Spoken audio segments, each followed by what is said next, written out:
लंबोदर का अर्थ होता है लंबा उदर यानी कि बड़ा पेट। भगवान गणेश का बड़ा पेट हमें यह दर्शाता है कि हमें अपने क्रोध को पेट में दबाकर रखना चाहिए, क्योंकि क्रोध की अग्नि संपूर्ण विनाश करने वाली होती है। क्रोधासुर को भी उसके क्रोध का दंड देने के लिए ही भगवान गणेश ने लिया ये लंबोदर अवतार। बात उस समय की है जब समुद्र मंथन में निकले अमृत कलश के लिए असुर देवताओं से लड़ाई करने लगे। तब भगवान विष्णु ने मोहिनी अप्सरा का रूप धारण किया। उनके मोहिनी रूप को देखकर सभी राक्षसों का ध्यान उनकी तरफ चला गया। मोहिनी रूप ऐसा था जिसे देखकर दानव तो क्या, स्वयं भगवान शिव भी उन पर मोहित हो गए। उनके इस रूप को देखकर श्री हरि ने मन ही मन हंसते हुए मोहिनी रूप का त्याग कर दिया और अपने असली रूप में आ गए। शिव जी को अपने ऊपर बड़ी खिन्नता हुई। उसी कारण उनके शरीर से एक अंश की उत्पत्ति हुई, जो महाशक्ति संपन्न एवं अत्यंत पराक्रमी असुर में बदल गया। वो असुर देखने में अत्यंत भयानक था। उसके नेत्र तांबे के थे, जिनमें अद्भुत चमक थी। वो उत्पन्न होते ही चलने लगा और शिव जी की प्रेरणा से वो दैत्य गुरु शुक्राचार्य के पास पहुंचा और उनके चरणों में प्रणाम करके बोला, प्रभु, आप मुझे अपना शिष्य बना लीजिए और मुझे आज्ञा दीजिए कि मैं क्या करूं। तुम कौन हो? कहां से आए हो? तुम्हें यहाँ किसने भेजा है? असुर की बात सुनकर गुरु शुक्राचार्य ने अपनी आंखें बंद करके ध्यान लगाया तो वो उस असुर के बारे में सब कुछ जान गए। उन्होंने उस असुर से कहा, वत्स, तुम्हारी उत्पत्ति महादेव के क्रोध के द्वारा उत्पन्न तेज से हुई है। इस कारण आज से तुम्हारा नाम क्रोधासुर है। भगवान शिव के अंश से उत्पन्न होने के कारण तुम उनके पुत्र हो, इसलिए तुम परम प्रतापी कहलाओगे। गुरु शुक्राचार्य की बात सुनकर क्रोधासुर बहुत प्रसन्न हुआ। दैत्य गुरु शुक्राचार्य ने उसे सभी शिक्षाओं में पारंगत किया। एक दिन क्रोधासुर ने शुक्राचार्य से कहा, आचार्य, मेरी इच्छा ब्रह्मांड पर विजय प्राप्त करने की है, इसलिए आप मुझे इसका उपाय बताएं कि मैं किस प्रकार तीनों लोकों को जीत सकता हूं। यदि तुम संपूर्ण ब्रह्मांड को जीतना चाहते हो तो उसके लिए तुम्हें भगवान सूर्य की कठिन तपस्या करनी होगी और उनसे अजर रहने का वरदान प्राप्त करना होगा। उनके मंत्रों का अनुष्ठान करो। भगवान सूर्य देव तुम्हारी तपस्या से प्रसन्न होकर तुम्हारी कामना जरूर पूर्ण करेंगे। शुक्राचार्य के कहे अनुसार क्रोधासुर ने एक पांव पर खड़े होकर सूर्य मंत्र का जाप करना आरंभ कर दिया। कई वर्षों तक वो गर्मी, सर्दी, बरसात आदि ऋतुओं की परवाह किए बिना निराहार खड़ा रहा। उसकी दृष्टि आकाश की ओर लगी रही। मन में भगवान शिव की भक्ति और जिह्वा पर सूर्य मंत्र था। उसकी ऐसी कठिन तपस्या को देखकर भगवान सूर्य उत्पन्न हुए और क्रोधासुर के मांगे वरदान को तथास्तु कहकर अंतर्ध्यान हो गए। सूर्य देव के वहां से चले जाने पर क्रोधासुर प्रसन्न होकर अपने घर लौटा। गुरुदेव, मेरा प्रणाम स्वीकार कीजिए। आपके शिष्य को सूर्य देव से वो सभी वरदान प्राप्त हो चुके हैं जिनसे मैं पूरे ब्रह्मांड को जीत सकता हूं। ये तो बहुत ही प्रसन्नता का विषय है पुत्र। अब तुम पूरे ब्रह्मांड पर विजय प्राप्त करो। मेरा आशीर्वाद तुम्हारे साथ है। सूर्य देव से मिले वरदान के द्वारा क्रोधासुर को अजय रहने का वरदान प्राप्त हो चुका था। क्रोधासुर ने धरती लोक तथा स्वर्ग लोक सब जगह अपना राज्य स्थापित कर लिया। उसने सूर्य लोक पर भी अपना आधिपत्य स्थापित कर लिया। भगवान सूर्य तो पहले ही क्रोधासुर को आशीर्वाद दे चुके थे। अब वो कुछ नहीं कर सकते थे, इसलिए उन्हें भी सूर्य लोक छोड़कर जाना पड़ा। क्रोधासुर ने बैकुंठ और कैलाश पर भी कब्जा कर लिया। इसके पश्चात सब देवताओं ने भगवान गणेश की उपासना करनी प्रारंभ कर दी। भगवान गणेश सभी देवताओं की प्रार्थना सुनकर लंबोदर रूप में अवतार लेकर प्रकट होते हैं। हे गजानन, क्रोधासुर ने चारों ओर हाहाकार मचा दिया है। हमारी रक्षा करो प्रभु। आप सभी देवता निश्चिंत रहिए। मेरे होते हुए किसी का भी बाल बांका नहीं हो सकता। मैं समस्त असुरों का नाश कर दूंगा। इसके पश्चात भगवान गणेश लंबोदर रूप में अपनी सेना के साथ क्रोधासुर से युद्ध करने के लिए जाते हैं। क्रोधासुर जब रण क्षेत्र में पहुंचा, उसने देखा कि सामने भगवान गणेश लंबोदर रूप में खड़े हैं। उनका विचित्र वेश है। 3 नेत्र, लंबा उदर नाभि में शेषनाग लपेटे हुए हैं। वह क्रोधपूर्वक बोला, तू मेरे से युद्ध करेगा?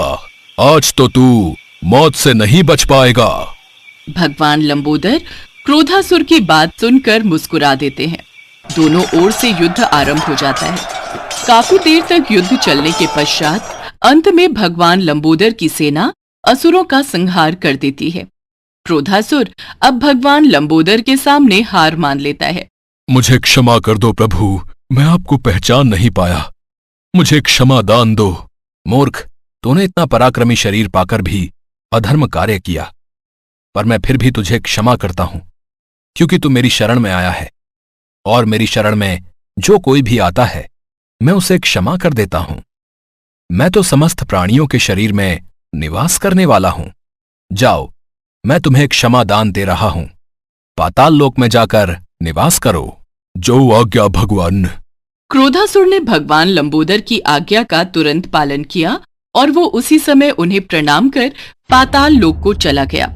यह देखकर सभी देवता, ऋषि मुनि आदि भगवान गणेश के लंबोदर अवतार पर फूलों की वर्षा करने लगे। कहा जाता है तभी से भगवान गणेश के उस अवतार को लंबोदर अवतार कहा जाता। एक बार गणेश जी ने पृथ्वी के मनुष्यों की परीक्षा लेने का विचार किया और वो मां पार्वती के पास गए और बोले, माता, मैं पृथ्वी पर भ्रमण करने जाना चाहता हूं और पृथ्वी वासियों की परीक्षा लेना चाहता हूं। ठीक है पुत्र गणेश, जैसा तुम उचित समझो। पृथ्वी भ्रमण के लिए मैं एक बालक का रूप ले लेता हूं। बाल गणेश को तो लीला धरनी थी, इसलिए उन्होंने एक बालक का रूप बना लिया और अपने एक हाथ में चम्मच में दूध ले लिया और दूसरे हाथ में एक चुटकी चावल ले लिए और गली गली घूमने लगे। वो साथ ही साथ आवाज लगाते चले जा रहे थे, मेरे पास ये दूध और चावल है, क्या कोई मेरे लिए इस सामग्री की खीर बना देगा? कोई भी बाल गणेश पर ध्यान नहीं दे रहा था, बल्कि लोग उन पर हंस रहे थे। अरे कोई नासमझ बालक दिखाई पड़ता है। हाँ भैया, तभी तो ये चम्मच में दूध और चुटकी चावल लिए घूम रहा है। भला इसकी खीर कैसे बनेगी? गणेश बाल रूप में लगातार एक गांव के बाद दूसरे गांव में इसी तरह चक्कर लगाते हुए पुकारते जा रहे थे, पर कोई खीर बनाने के लिए तैयार नहीं था। सुबह से शाम हो गई। गणेश जी लगातार घूमते रहे। अरे, मेरी खीर तो कोई भी बनाने को तैयार नहीं, अब क्या करूं? तभी वहां एक बुढ़िया अपनी झोपड़ी के बाहर बैठी हुई थी। गणेश जी वहां से पुकारते हुए निकले, कोई मेरी खीर बना दे, कोई तो मेरी खीर बना दे, मेरे पास ये दूध और चावल हैं। बुढ़िया बहुत कोमल हृदय वाली स्त्री थी। उसने गणेश जी से कहा, बेटा ला, इधर ला खीर का सामान, मैं तेरी खीर बना देती हूँ। माई, अपने घर में से दूध और चावल लेने के लिए बर्तन ले आओ। ठीक है बेटा, रुक, मैं अभी बर्तन लेकर आई। बुढ़िया एक कटोरी लेकर जब झोपड़ी के बाहर आई तो गणेश जी ने कहा, माई ये बर्तन छोटा है, अपने घर का सबसे बड़ा बर्तन लेके आओ। बेटा, बड़ा बर्तन क्या करेगा, जरा से तो दूध और चावल है। अच्छा रुक, लाती हूँ। बुढ़िया को थोड़ी झुंझलाहट हुई, पर उसने कहा, चलो बच्चे का मन रख लेती हूँ, और अंदर जाकर वो अपने घर का सबसे बड़ा पतीला लेकर बाहर आई। गणेश जी ने चम्मच से दूध पतीली में उड़ेलना शुरू किया। तब बुढ़िया के आश्चर्य की सीमा न रही। ये क्या चमत्कार है प्रभु, कुछ समझ नहीं आ रहा। बुढ़िया ने जब देखा दूध से पूरा पतीला भर गया है, एक के बाद एक वो सारे बर्तन झोपड़ी से बाहर लाती गई और उसमें गणेश जी दूध भरते चले गए। इस तरह से घर के सारे बर्तन दूध से लबालब भर गए। इसके पश्चात गणेश जी बुढ़िया से बोले, माई, मैं स्नान करके आता हूँ, तब तक तुम खीर बना लो, मैं वापस आकर खाऊंगा। बेटा, इतना सारा दूध और ढेर सारे चावल, भला मैं इतनी सारी खीर का क्या करूंगी? माई, आज तुम सारे गांव को दावत दे दो, मैं चाहता हूँ तुम्हारे हाथ की खीर का स्वाद पूरा गांव चखे। ठीक है बेटा, मैं गांव वालों को न्योता दे देती हूँ। बुढ़िया ने बड़े प्यार से मन लगाकर खीर बनाई। खीर की भीनी भीनी मीठी मीठी खुशबू चारों दिशाओं में फैल गई। खीर बनाने के बाद वो हर घर में जाकर खीर खाने का न्योता देने लगी। आज मेरे घर खीर का प्रसाद बनेगा, आप सब चखने जरूर आना। अम्मा, तुम इतने लोगों को खीर कैसे खिलाओगी? कुछ समझ में नहीं आ रहा। ठीक है अम्मा, हम आ जाएंगे। लोग बुढ़िया पर हंस रहे थे। बुढ़िया के घर में खाने को दाना नहीं और ये सारे गांव को खीर खिलाने की दावत दे रही है। चलो चलकर देखते हैं भाई, कौन सी खीर बुढ़िया माई खिलाने वाली है। चलो चलो। धीरे धीरे लोगों की भीड़ बढ़ने लगी। लोग खीर की खुशबू से खींचे चले आ रहे थे। सारा गांव बुढ़िया के घर में इकट्ठा हो गया। जब बुढ़िया की बहू सुमन को दावत की बात मालूम हुई, तब वो बुढ़िया के पास वापस आने से पहले ही वहां पहुंच गई। उसने खीर से भरे पतीलों को जब देखा तो उसके मुंह में पानी आ गया। ये माँ जी ने इतनी सारी खीर आखिर बनाई कैसे? पर अभी तो खीर की खुशबू इतनी अच्छी लग रही है कि कुछ और सोचने की जगह मन कर रहा है बस जल्दी से इस खीर को खा लूं। बहुत जोरों की भूख भी लगी है। खीर को देखकर सुमन के मुंह में पानी भर आया। एक कटोरी में खीर निकालकर वो दरवाजे के पीछे बैठकर खाने की तैयारी करने लगी। इसी बीच खीर कटोरी में डालते हुए कुछ बूंदें नीचे गिर गई और गणपति जी को भोग लग गया। वो प्रसन्न हो गए। अब पूरे गांव को खाने की दावत देकर बुढ़िया वापस अपने घर आई तो उसने देखा, अरे बेटा, तू आ गया स्नान करके, खीर तैयार है। चल बेटा, मैं तुझे गरम गरम खीर परोस देती हूँ। माई, भोग तो लग चुका है। तुम्हारी बहू ने मुझे खीर का भोग दे दिया। मेरा पेट पूरी तरह से भर गया है। मैं तृप्त हूँ।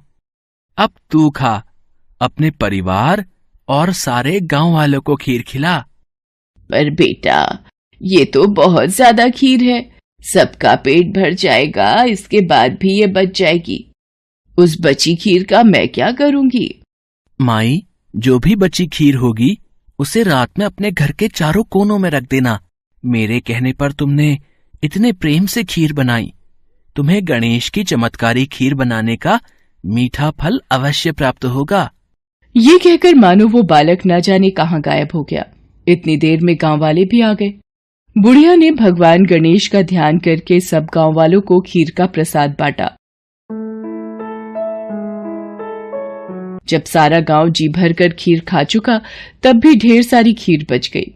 ये खीर बच गई, इसे चारों कोनों में रख देती हूँ। अगली सुबह बुढ़िया जब सोकर उठी, हे गणेश, हे गजानन, गणपति महाराज, ये मैं क्या देख रही हूँ? पतीलों में खीर के स्थान पर हीरे जवाहरात और मोती भर गए हैं। विघ्नहर्ता गणेश जी, उस बालक के रूप में स्वयं आप ही आए थे। आप तो मेरे जीवन के वारे न्यारे कर गए प्रभु। बुढ़िया को दयालुता का फल मिल गया। उसकी सारी दरिद्रता दूर हो गई और वो आराम से रहने लगी।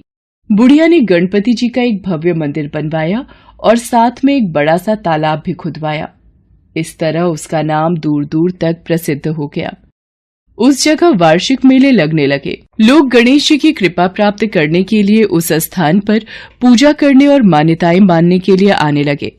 भगवान गणेश को विघ्नहर्ता और सुखकर्ता कहा गया है। वो अपने भक्तों के जीवन की सारी कठिनाइयों को दूर करके सुख, शांति, समृद्धि और वैभव प्रदान करते